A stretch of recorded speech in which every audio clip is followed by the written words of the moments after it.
नमस्कार, आप देख रहे हैं आज मीडिया ग्रुप और मैं हूं आपके साथ संजय शर्मा। भारत में किसी सामान को खरीदने या किसी सेवा को प्राप्त करने पर जीएसटी टैक्स चुकाना पड़ता है। 1 जुलाई 2017 से पूरे देश में ये लागू हुआ था। 6 साल से ज़्यादा समय बीत जाने के बाद भी इसकी बहुत सी बातें सामान्य लोगों की समझ में नहीं आती। लोगों की इस समस्या को ध्यान में रखकर हमने आसान भाषा में ये समाचार तैयार किया है और आज हम जीएसटी से कुछ अहम सवालों के बारे में बात करेंगे। हमारी टीम ने IRS additional commissioner GST Meerut zone Rajesh Kumar से जीएसटी से जुड़े कुछ अहम सवालों के बारे में बात की। तो आइए शुरू करते हैं, इस खबर को जानते हैं पहले सवाल के बारे में। जीएसटी की टीम फिजिकल वेरिफिकेशन किस आधार पर करती है और व्यापारी को इसमें कैसे सहयोग करना चाहिए? संस्थान में या किसी भी व्यापारी वर्ग के यहाँ जैसे ही हमें जानकारी मिलती है किसी भी सोर्स से, जैसा कि आप सब लोग जानते हैं जीएसटी पूरी तरह से ऑनलाइन सिस्टम है, तो ऑनलाइन सिस्टम में हमें पता चल जाता है कि कौन सा व्यापारी रिटर्न अपना फाइल कर रहे हैं, कौन सा व्यापारी रिटर्न नहीं फाइल कर पा रहे हैं, या कौन से व्यापारी सिर्फ कागजों पे काम कर रहे हैं, उनका फिजिकल एग्जिस्टेंस है कि नहीं है। ये जानने के लिए नॉर्मली हम लोग फिजिकल वेरिफिकेशन कराते हैं व्यापारियों का, खास करके जो नए रजिस्ट्रेशन लिए रहते हैं।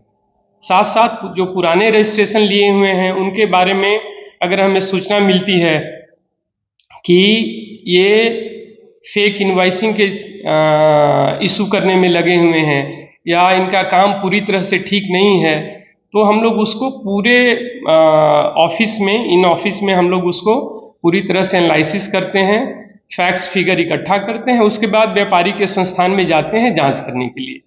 जहां तक पैनिक होने की बात है, मेरा अपील रहेगा व्यापारियों से कि अगर वो ठीक हैं, सही से काम कर रहे हैं, तो उनको बिल्कुल पैनिक होने की आवश्यकता नहीं है और जो भी रिक्वायर्ड डॉक्यूमेंट है जो अधिकारी उनसे मांगते हैं, अगर उनके पास उपलब्ध है तो उसको उनको प्रोवाइड कराना चाहिए। तो चलिए बढ़ते हैं दूसरे सवाल की ओर।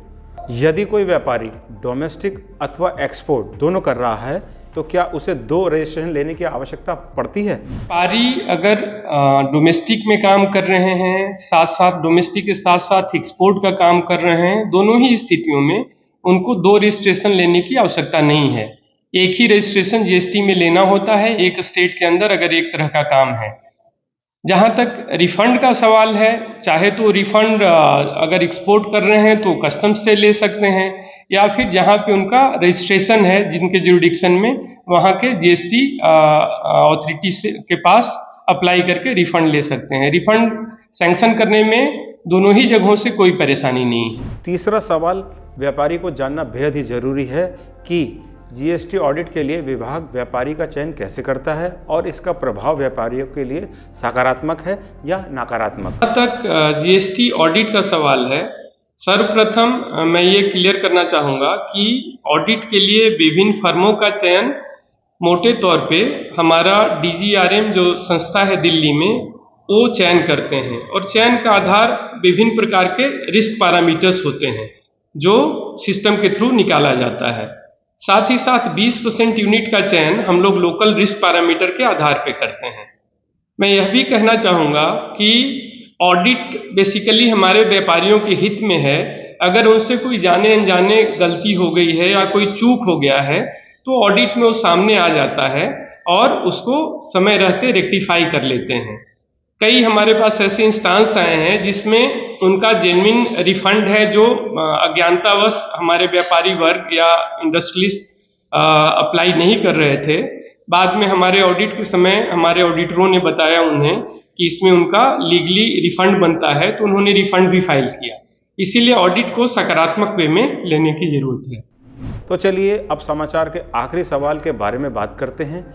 वित्तीय वर्ष 2022-23 का जो आपको रेवेन्यू टारगेट मिला था, आपने लगभग कितना प्राप्त कर लिया है? और जब आप टारगेट को पूरा कर लेते हैं या उससे अधिक प्राप्त कर लेते हैं तो आप कैसा महसूस करते हैं?